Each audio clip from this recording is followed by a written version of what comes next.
Marcy, Oral, cheers. Of course, the long weekend coming up for a lot of people, and a lot of people might be camping. A lot of people will also be going out for picnics, but there are some non-traditional ways to sort of spicing up your picnic experience, and I've got Kasie Savage here with me to talk a little bit about that. Thanks for the drink.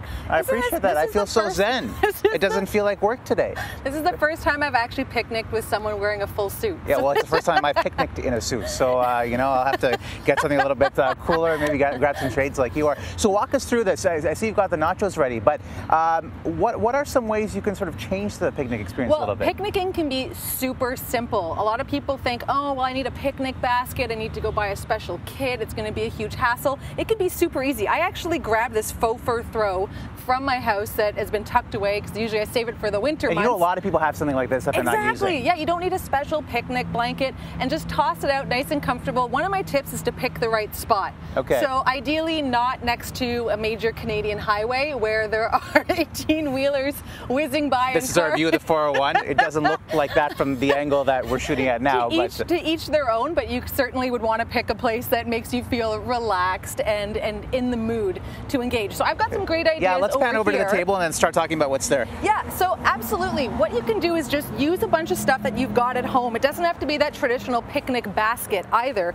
Okay. So Williams Sonoma has sent over these great ideas where you can literally, it looks like stoneware, it looks like porcelain, but it's acrylic. So whenever possible, it has this kind of crackly finish. Easy to transport. Easy to transport and lightweight. And isn't this cute for deviled eggs? Look at the little, that's really little good. Deviled egg imprints. You can put your ice in the bottom. But when it comes to transporting your food, I'm going to step behind you here to show you. HomeSense had these great totes that I just couldn't resist, where literally it's an insulated tote. It doesn't have to be a big cumbersome basket, and because it's insulated on the inside, it will keep cold things nice and cold, which is fabulous. Put your drinks in little mason jars. So I've got some mason jars here, and I'm just gonna top them up with frozen berries. The frozen berries not only are delicious, but it'll act as ice to keep things nice and cool as well. Or lemonade. It could be a freezer pack or something. Exactly. Yeah, oh, exactly. Or maybe you want to put your water bottles in advance in the freezer and then use those water bottles to act also as a way to keep things chill and keep things cool. What a great idea. And something unique I haven't seen before is just using a simple baguette as a napkin ring. Yeah, I'm going to take a seat actually at the picnic table. I'll join you. Comfortable. So here we've got some other fantastic ideas. Dressing it up, adding that personal touch. Finger foods are great, so I've taken some fruit and I've put it on skewers. Anything that's easy to pick up, that doesn't require a fork and knife and that sort of thing. Maybe it's some little bocconcini and basil tomato skewers. Beautiful for the summer. How fun is this? That's great. And if you've got kids, you can get them involved in the process as well. Gosh. You know, it seems Here, do you want to poke out the innards? This is something I could do. You just poke out the inside of the baguette.